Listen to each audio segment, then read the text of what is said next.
Hello there. Wherever you are, take a deep breath. Let it out slowly. You made it here, and that's enough. This is not just a story. It's a quiet journey through silence, solitude, and something deeply human. A world without noise. A world without people. A world where only you remain. But don't worry, this isn't a nightmare. It's a soft exploration of stillness, of peace, of what remains when everything else is gone. Before we begin, I invite you to do something simple. Down in the comments, tell me, where are you listening from, and what time is it right now? Your voice joins others across the world, each of us quietly connected by this moment. If this story brings you calm, if it helps you slow down, feel free to like, subscribe, or share it with someone who might need this too. You can always come back here. This space will wait for you. Now, close your eyes. Let the noise fade. And imagine you wake up and the world is gone. You wake up to stillness. There is no alarm, no buzzing phone, no hum of traffic outside your window. Only the soft creak of the bed beneath you and the distant sigh of wind pressing gently against the walls. You blink slowly. Something feels different, not wrong, but changed. The air carries a quiet you've never known, a deep, complete hush. You sit up. Sunlight streams in through the half-closed blinds. Warm, golden, ordinary. It paints familiar shapes on the floor. Your shoes, your coat on the chair, a mug you forgot to wash.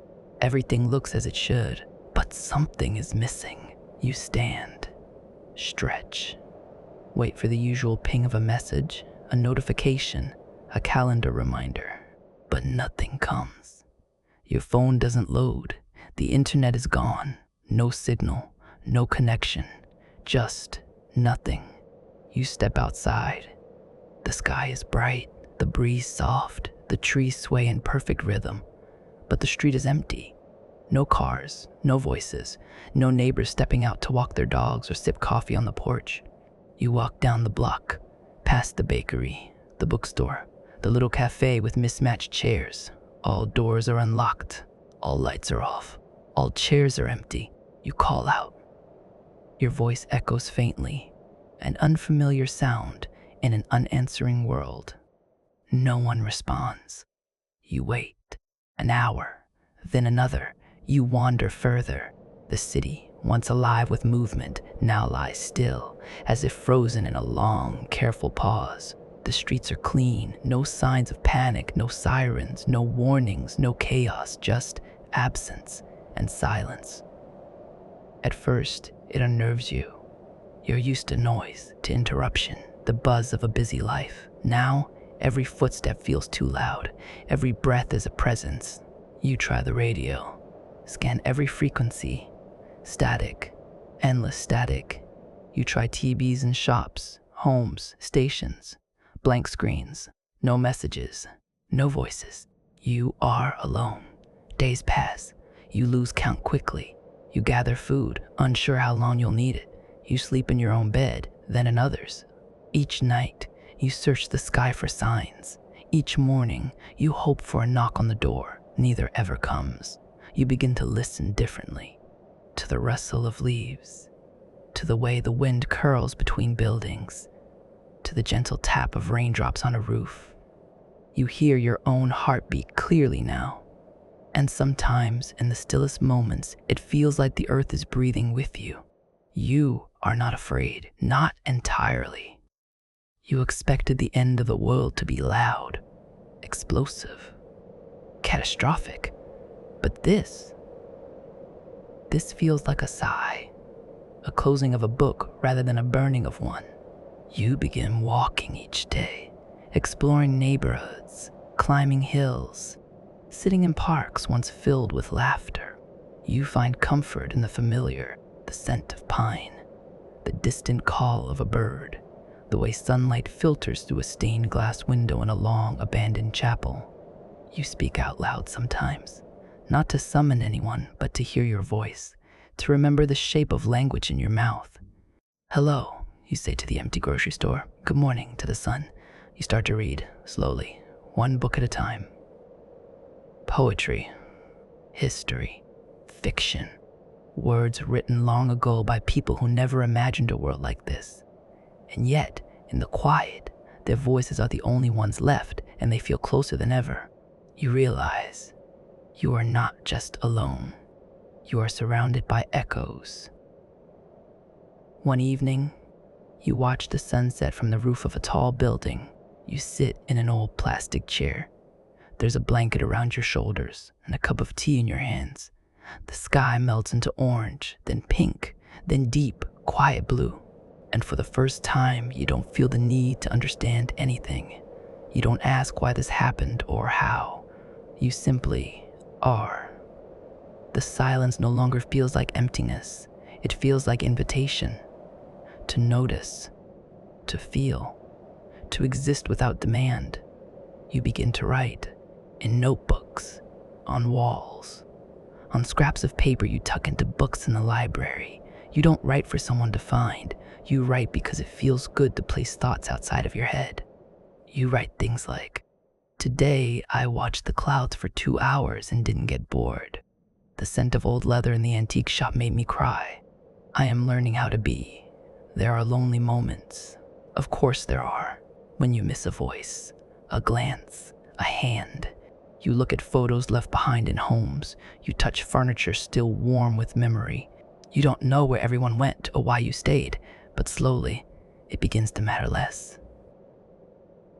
This world, this silent, waiting world is yours now. And maybe that's not a punishment. Maybe it's a kind of beginning. You light candles in the evening now. You hum songs you can barely remember the lyrics to. You walk barefoot on the earth, feeling it welcome you. And each night, when you lie down to sleep, you whisper a single phrase into the dark. "Thank you for letting me be here." Even if no one hears it, even if no one answers, the silence accepts it. And somehow, that's enough. The days begin to stretch, soft and slow like long shadows in the afternoon light. You no longer count time in hours. You measure it in moments. The way sunlight slants through the window, the quiet pop of a fire warming water in the kettle, the exact sound of your footsteps on cracked pavement. There is no need to rush now. There is nowhere to go. No deadlines, no appointments, no messages blinking red on a screen. Only time. And the shape you give to it. So you begin to build a rhythm. At first, your routine is simple. Wake, walk, gather, return. Eat something easy. Crackers, canned beans, dried fruit, read, write, sleep. But soon, a quiet instinct rises in you. A pull toward intention. Not survival, but living. You find a notebook, spiral bound, its cover soft from age, and write the words, "How I will spend my days." And beneath it, you begin to list. Not rules, not obligations, just rituals. Wake with the sun. Stretch for 10 slow breaths. Drink something warm. Speak aloud one kind thought. Take a walk. Always take a walk. You tape the page to the wall. It becomes your lighthouse. You discover a little cafe 2 blocks from where you woke up that first day. There's a cozy chair by the window, a faded painting of a boat on the far wall, and a bookshelf filled with forgotten novels. You adopt it. Each morning you walk there, unlock the door, turn on the tiny string of battery-powered lights you brought from home. You sit by the window and open your notebook. You write whatever arrives, memories, questions, dreams you barely remember. Outside, the streets remain still, but inside, a quiet rhythm blooms. You begin to cook again. At first, it's awkward cold stoves and improvised tools, but you adapt. You find a propane burner in an abandoned RV. You bring it back and set up a little kitchen in the back room of the cafe. You learn to slice vegetables slowly. You remember the way your grandmother stirred soup, humming as she worked. You hum too now, even if the tune is wrong. The first meal you cook entirely from scratch. Onions, carrots, lentils, bay leaves. You eat with your eyes closed, not because you're pretending, but because it tastes like belonging. One afternoon, while wandering through the park, you find a worn chessboard lying beside a bench. The pieces are missing, scattered in the grass or taken by wind. You collect what you can, carve the rest from pieces of driftwood. You set the board on a table in the cafe, play both sides, but not to win, to think, to sit. You realize something. Even in solitude, games still matter. They hold shape. They give weight to time. They remind you that you are not drifting, you are choosing. You move into a new space, a house on the edge of town, overlooking the hills. The windows are tall, the stairs wide, the porch wrapped in ivy. You clean each room slowly, not because it's dirty, but because it deserves to be touched. You choose a bedroom facing east so the sun wakes you gently. You fill the shelves with books, leave the windows open, let nature in. There's a little garden out back, overgrown but alive. You spend a week clearing it, then 2 more planting. Tomatoes, mint, zucchini, a single sunflower just to see it stretch. You begin talking to the plants. At first, just greetings. Hello, little one. Thirsty today? Look at you, growing. But it grows into more. You tell them about your dreams. You tell them about the places you've seen. The dusty highways, the quiet grocery aisles, the old library that still smells like pencil shavings and leather bindings. You laugh sometimes, not because it's funny, but because the words are blooming again in your mouth, and that in itself feels like joy. You built small shrines to the ordinary, a shelf with cups you like, a corner of your bedroom where you place stones you've collected from every place you visited, a drawer for old letters, notes, receipts, evidence that life was here, that people lived and loved and made mistakes, and that they mattered. You light a candle every night before bed, not for anyone in particular, but as a gesture, to mark the day, to thank the dark. One evening, you sit in the middle of the street. No cars will come. The asphalt is still warm from the sun, and above you, the sky glows with pink clouds melting into lavender. You sit with your legs crossed, hands in your lap, listening to the silence. But it's not the same silence you first woke to. That one was hollow, empty. This one is full. It has weight, shape, meaning. It feels like presence, like someone is listening even if no one is there. Later, in your journal, you write, "The routine is not a cage, it is a garden. I choose what grows here." You no longer feel the same ache when you wake up. The days are still quiet, yes, but they are yours. You build them like a mason builds a wall, stone by stone, breath by breath. Some days are slower than others. Some bring a pang of longing, a sudden memory of laughter you can't replicate. But you do not run from those feelings. You sit with them, you breathe through them, and then you go outside. You tend to the mint, you make tea, and somehow that is enough. You look in the mirror one night and see someone new, not just older, wiser, softer around the eyes, straighter in the spine, held together by quiet intention. You touch your reflection gently, as if to say, we made it, and we're still becoming. One morning, you wake before the sun. The air is cool against your skin. Dew clings to the grass like tiny lanterns, sparkling softly in the first hints of light. You step outside barefoot. The earth feels alive beneath you, damp, real, breathing. You stretch your arms toward the horizon, where the sky slowly shifts from indigo to deep blue to rose. And for a moment, the silence wraps around you, not as absence, but as a kind of holy presence. Today, you will walk. You pack lightly, a thermos of warm tea, a book of poems, a small blanket, and a notebook. You head north, toward the woods you've seen from afar, but never entered. There's no map, no destination. You follow instinct. Follow the pull. As you walk, the road winds and bends in ways you don't remember from before. Trees arch overhead like cathedrals. Birdsong returns. Not often, but sometimes. A hawk glides high above, its shadow crossing your path. The world is quiet, but not lifeless. You step off the road and into the forest.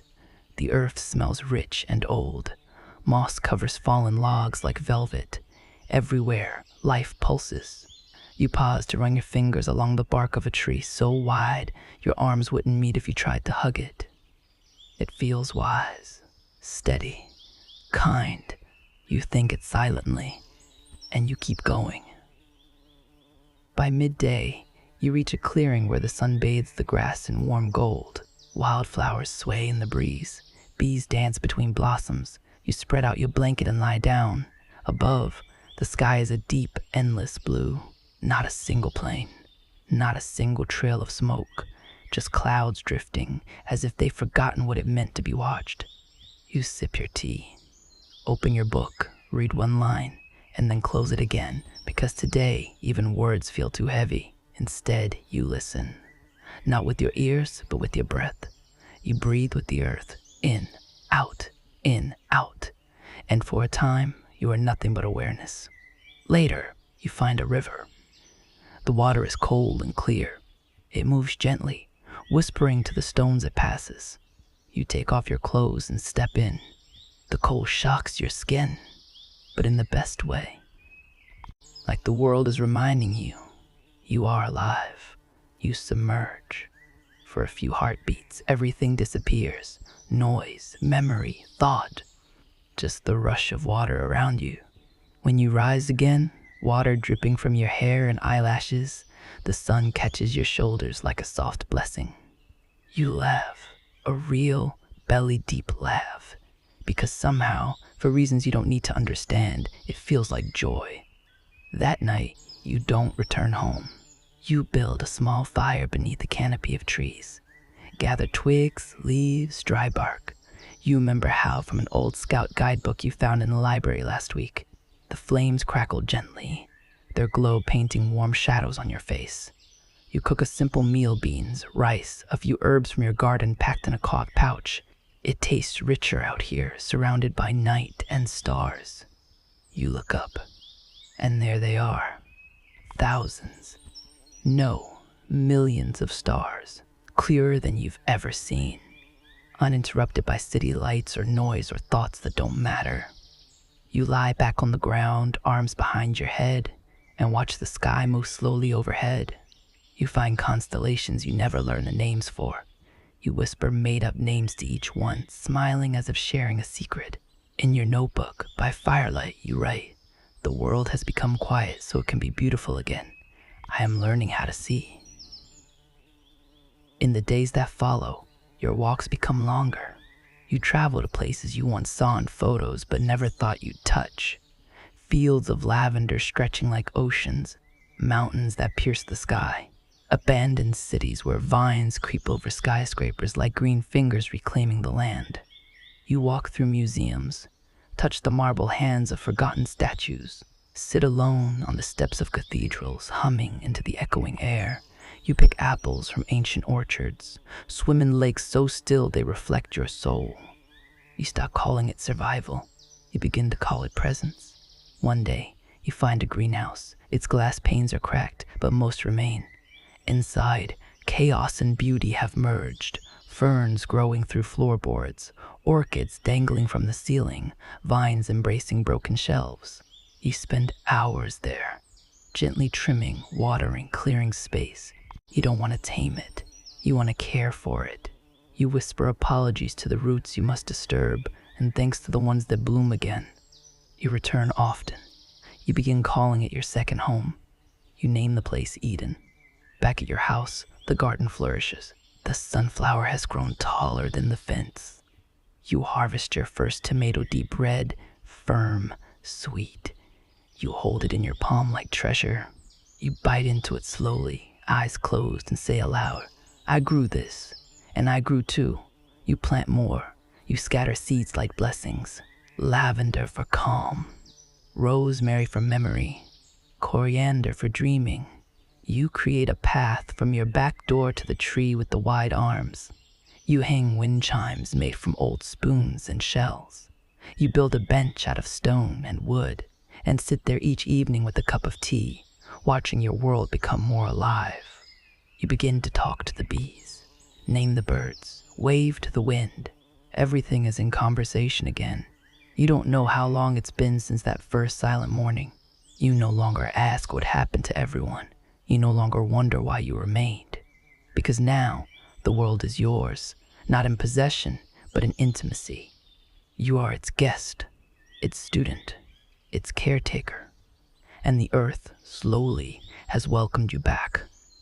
One night, as you walk barefoot through the garden under moonlight, you stop.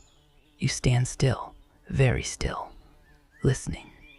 There is no voice, no sign, no sudden message, only wind, stars, leaves swaying gently.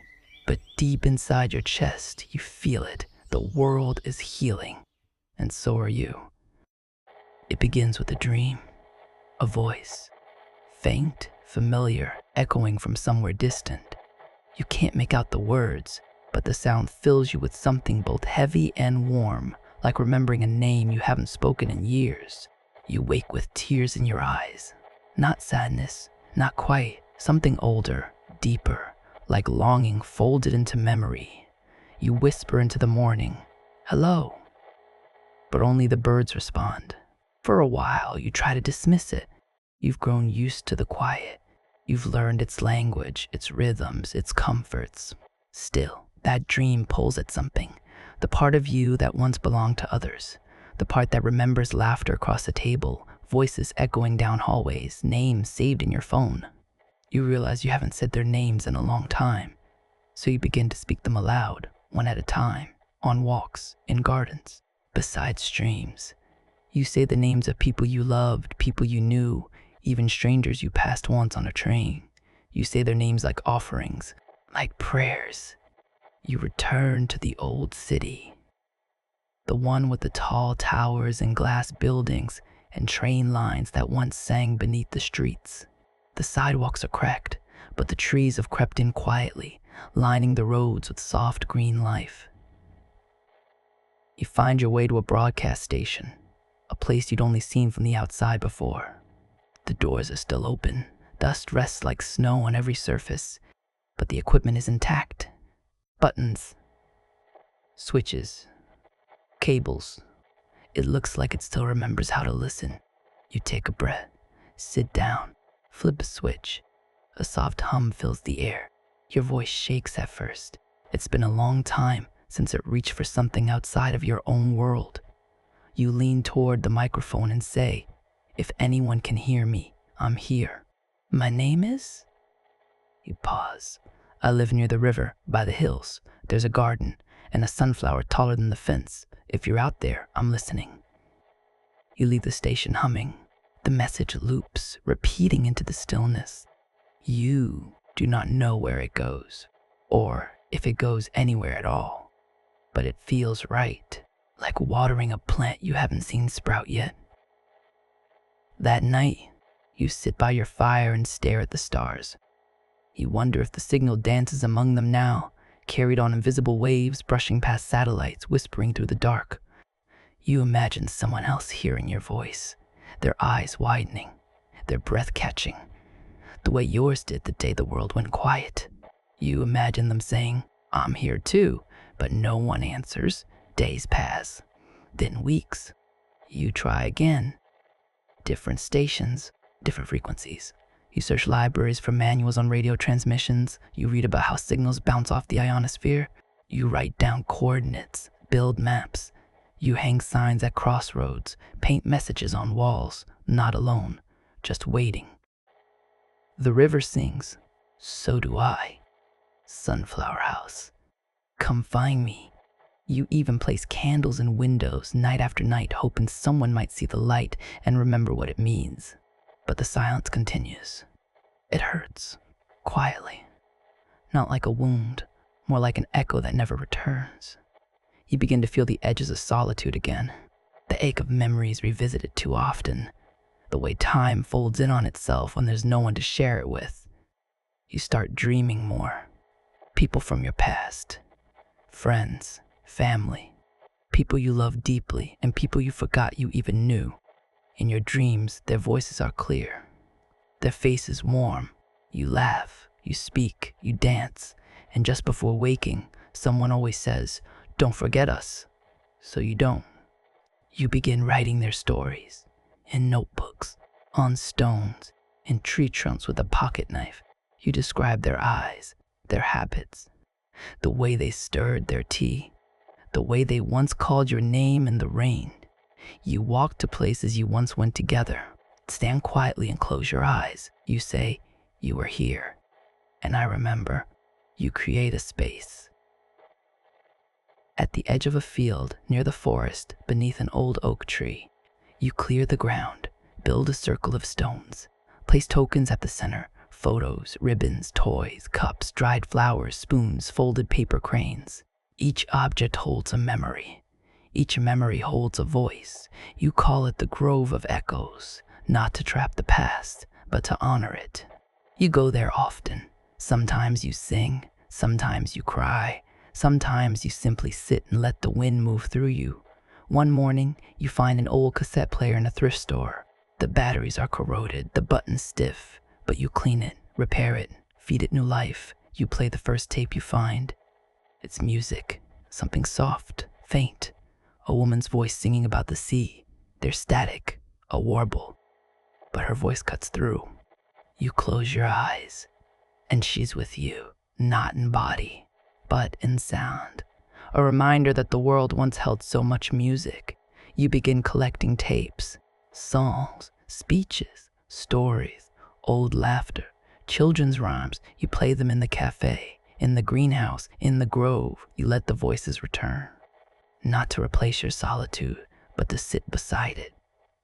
Then one day, while sitting beneath the sunflower, you hear something new. A chirp, mechanical, brief, a single clipped sound. You freeze. It's coming from the small receiver you left running beside your bed, the one tuned to a channel you'd long given up on. You run to it, turn the knob, adjust the antenna, a burst of static. Then silence. But something was there. A pulse, a breath, a spark. You wait for hours, nothing else comes, but your heart is still pounding. You sit by the window all night, watching the receiver. It stays quiet, but your mind is loud now, in the best way. You don't know if it was a message or a glitch or the sky playing tricks, but it doesn't matter, because it reminded you of something you didn't even realize you'd forgotten: hope. In your notebook you write, "The silence is not empty. It's just full of things I haven't met yet." You still don't know if anyone will answer, but you will keep speaking, keep writing, keep listening. Because maybe the voice that needs to answer most is your own. You begin to notice the passage of time in ways you never did before, not through calendars, not through appointments or alarms, but through shadows, through the angle of sunlight across your kitchen table, through the way birdsong changes from morning to evening. Time has grown quieter, yes, but also richer. It is no longer something you chase. It's something you walk beside. You are no longer surviving days. You are living inside them. The mirror shows it first, a soft line across your brow, a streak of silver near your temple. Hands that are strong, yes, but more weathered. You lean closer, study your face, not with judgment, but with wonder. There you are, not frozen in time, but moving gently with it. You smile and say aloud, "I'm still here." You start marking time in the garden. Each season leaves a signature. Spring brings new breath buds on branches, green stretching upward with purpose. Summer hums with fullness, heavy tomatoes, bees dancing endlessly. Autumn arrives with the hushed golden leaves, soft endings. Winter, silent and still, frost like lace, soil resting beneath. You mark a stone at the end of each season. Just one word, etched carefully by hand: begin, grow, release, rest. A cycle, a rhythm, a clock that lives in the land. You build a sundial, not because you need to know the hour, but because it feels right to give the sun a place to speak. You gather stones, Arrange them in a wide circle in the field behind your home. You mark the cardinal directions. Each morning you stand at its center and watch how the light shifts. You bow your head slightly as if greeting an old friend. The sun becomes your companion, not distant or divine, just steady, just present. You begin to write a book, a slow book, not one to publish or share, but one to hold your days. You call it the Book of Time. Each page is one day. You write about what you noticed, what changed, what you felt. Today, I heard the wind speak in 5 voices. The mint has taken over the corner of the garden. She's wild, but kind. I saw my reflection in the pond and didn't look away. You use a fountain pen with blue ink. The same one your grandfather once owned, found in an old drawer wrapped in silk. Writing becomes ceremony. You visit an old clock tower in the center of town. The great gears still rest behind dusty glass. The hands, frozen at 2017. You climb the stairs, wooden, creaking, spiraling higher than expected. At the top, the view steals your breath. Rooftops blanketed in ivy, streets cracked and flowering, the horizon wrapped in mist. You stay there a long time, not fixing the clock, not restarting it, but thanking it. You place a small bell near its base and ring it once before you leave, a soft chime that echoes down through silence. You begin crafting a calendar, not of days or months, but of feelings, each color a mood, each stone a memory, each symbol a quiet truth. You hang it near your window where it catches light. It's not for measuring, it's for remembering. You call it your memory map, and some evenings when the sky turns lavender, you sit beside it and touch each symbol gently, whispering, "That was the day I forgave myself. That was the day I laughed for no reason. That was the day I danced alone in the field and didn't feel alone at all." You visit your reflection less often, not out of avoidance, but because you carry yourself differently now. You know what you look like, not by mirrors, but by the way the soil hugs your hands, the way your feet feel in cool stream water, the way your breath moves in rhythm with the wind. You have become part of the landscape, not in a grand, mystical way, but in a quiet, grounded one. One afternoon, you find a journal from a time long before your own. Its pages are yellowed and thin, but its handwriting flows like music. It belonged to a woman named Marisol. She wrote about tea leaves and birds in the shape of clouds. "Time is the softest teacher," she wrote. "It doesn't shout. It simply waits until you are ready." You hold the journal to your chest for a long time. Then, gently, you place it on your shelf beside your own book of time. Some days, you do nothing. You sit beneath the tree, drink tea, listen. These are not wasted days. These are the days when time breathes, when you realize that rest is also a way of moving forward. That stillness is not a pause in your story, but a chapter all its own. You write, "Today I watched a shadow cross the wall for an hour. It was beautiful." You begin to mark your body, gently, not with ink, not with blade, but with understanding. Each wrinkle, a page. Each scar, a footnote. You name the small mark on your wrist, climbing the birch tree. The freckle near your ankle, first summer rain. The faded cut on your palm, learning to sharpen a knife. Your body is no longer just yours. It is a map of your days. And so, you keep walking. Through woods. Through seasons. Through the long, slow unfolding of your own presence. You no longer fear forgetting. Because time is not something you must hold tightly. It is something that holds you, softly, patiently, always. One evening, as stars begin to rise, you sit on your porch wrapped in a wool blanket and you whisper, "Time, I'm not afraid of you anymore. Let's grow old together." And for the first time, you feel something unexpected, gratitude, not for surviving, but for continuing. It begins like a whisper, faint, flickering, almost imagined. You're sitting in your garden beneath the twilight sky, watching the first stars appear, tiny sparks in the velvet dome above, when something moves. Not a shooting star, not a plane, something slower, deliberate. A blinking light, soft and distant, drifting across the horizon in a way you've never seen before. You sit up straighter, eyes fixed. The blink repeats. 3 short pulses, then stillness. Then again, you hold your breath. You whisper aloud, "Was that you?" For hours you stay in the field, neck craned toward the sky, heart pacing like a deer in tall grass. You scan the stars, searching for that pattern, that rhythm, that proof, and then again, on the far side of the sky, the same signal. 3 blinks, then gone.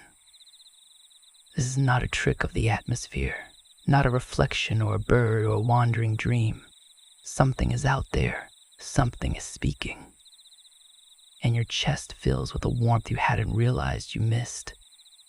The next morning, you climb the ridge behind your house, where the view is wide and unobstructed. You bring your notebook, a pair of binoculars, and an old, dust-covered telescope you found months ago in the attic of a school. It takes most of the day to clean the lenses, adjust the tripod, and remember how to use it. But when the sun slips beneath the hills and the first blush of stars returns, you are ready. You scan slowly, patiently, letting your eyes adjust to the rhythm of the heavens. And there it is again. Blink, blink, blink. Perfectly timed, perfectly distant. You trace the coordinates, mark the angle, write down everything you feel. There is a signal in the stars.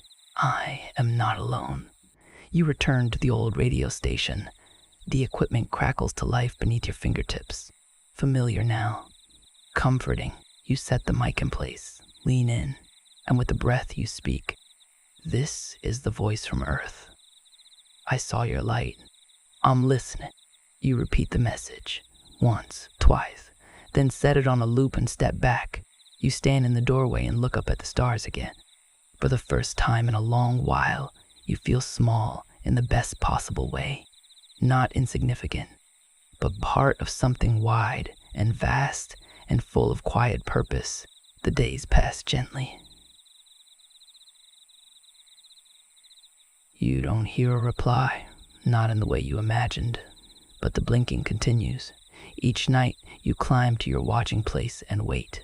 Each night, it appears, steady, predictable. You try to decode it.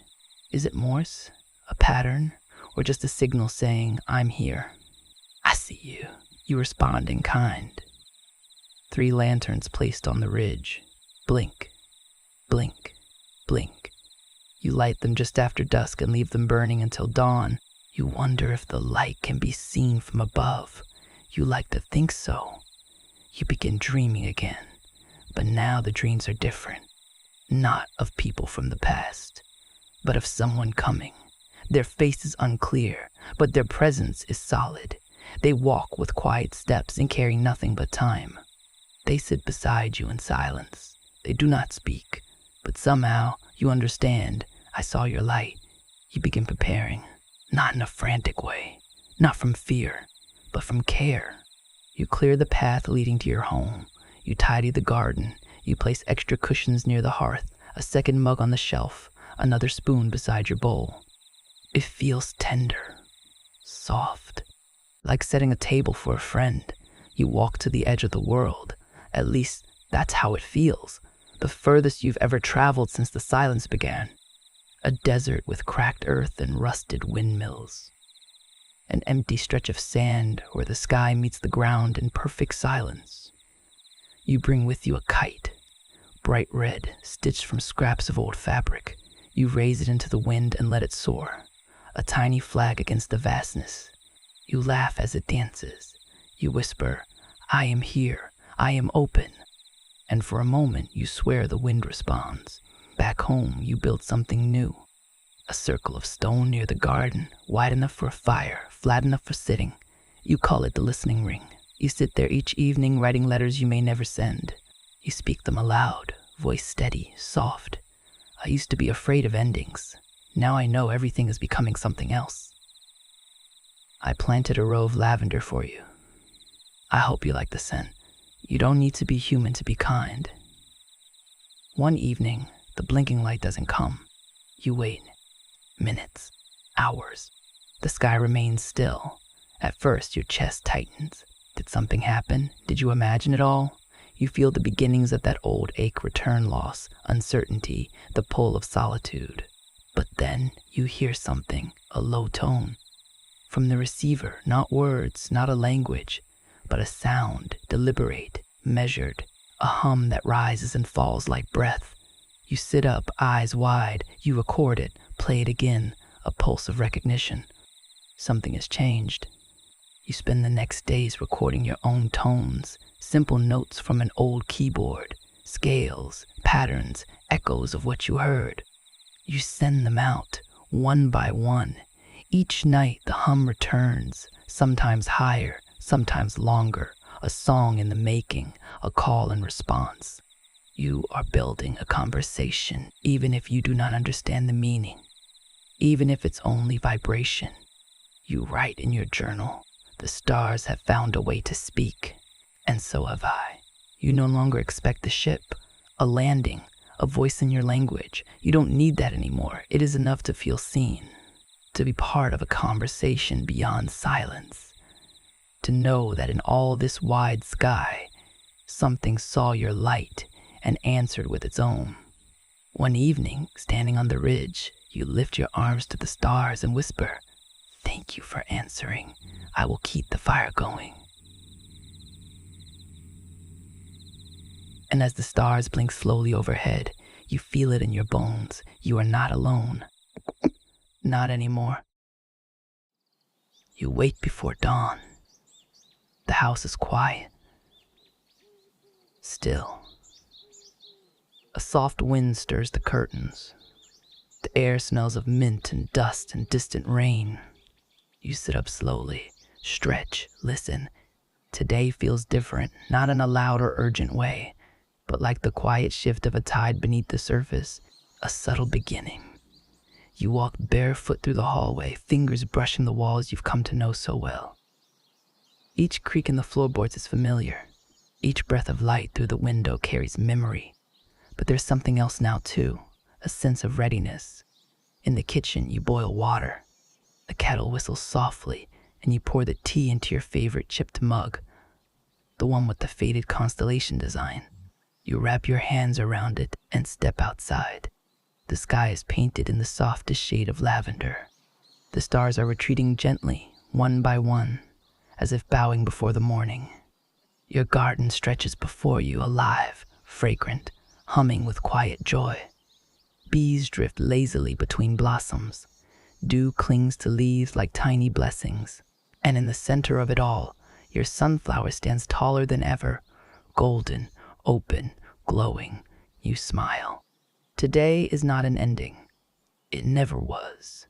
You walk the path toward the ridge. The lanterns you lit the night before still flickering faintly, their flames shrinking as the sun rises. You stop at the listening ring, sit, close your eyes. The hum from the stars has not returned for days now. But you're not worried. It came when it needed to. It said what it had to. It reminded you that you're not the only voice in the dark, and that's enough. You breathe deeply, filling your lungs with morning. Inhale, peace. Exhale, beginning.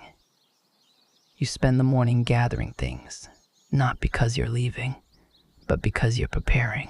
You collect seeds, carefully sorted in small cloth bundles. You pack notebooks filled with stories, lessons, names. You gather tools, a spade, a hammer, a spool of string, and then you find something new. In the far room of your home, tucked behind a shelf you hadn't moved in years, you discover a small wooden box. Inside, maps, dozens of them, cities, rivers, mountains, forests, handwritten notes scribbled in the margins, places you've never seen, places waiting to be found. You run your fingers over the lines. Your heart says, it's time. You begin to walk again, not to escape, not to search, but to share. You visit the greenhouse Eden, as you named it, and leave a basket of seeds beside the door with a note, take what you need. Leave something if you wish. This place is for you too. You hike to the old city and paint messages on the sides of buildings. The earth is still kind. You are not forgotten. There is warmth ahead. You build small shelters in quiet places. You fill them with blankets, tea leaves, firewood. You carve symbols into the door frames, your own gentle language of invitation. A spiral for peace, a circle for safety, a star for listening. Each night you light a fire. You sit beside it and read your own words aloud, not for comfort, not for memory, but for continuation. You speak of the way the mint overran the path, the time you fell asleep in a field of lavender, the day the stars hummed back. And sometimes, just sometimes, you imagine someone sitting across from you, listening, smiling, taking it in. And maybe, someday, they will. You begin writing a new book. Not a journal, not a ledger, but a guide, a soft, open book titled How to Begin Again. The chapters are simple. Start with silence. Grow something with your hands. Name the wind. Forgive the past. Build a place to sit. Speak even when no one is there. Love the world anyway. You leave copies of it wherever you go, sometimes written on stones, sometimes carved into trees, sometimes folded and placed beneath the wings of driftwood birds you leave along the shore. You do not fear forgetting now, because you've planted so much, not just in soil, but in air, in time, in the hush between breaths. You've left breadcrumbs made of light, and you know, if someone ever finds them, they will know who you were, not by name, but by the softness you left behind. One day, as you stand at the edge of the ocean, watching waves roll in beneath a pale sun, you hear something, not a voice, not a message, not the hum, but laughter, a single clear note carried on the wind. You turn, there's no one there, but you smile, because now you understand. Some echoes are gifts, some silences are answers, and some moments arrive without proof, but with absolute certainty. You return home, to your garden, to your sunflower, to the chipped mug in the sundial, and the page is still waiting. You sit by the fire and look around, really look. Everything has changed, and everything has stayed. The same chair, the same soil, the same sky. But you are new. Not because of what you lost, but because of what you chose to become. You are not the last human. You are the first of what comes next. That night, as the stars return, steady, quiet, eternal, you raise your hand to the sky and whisper, I was here. I listened. I loved. And you know, that is enough.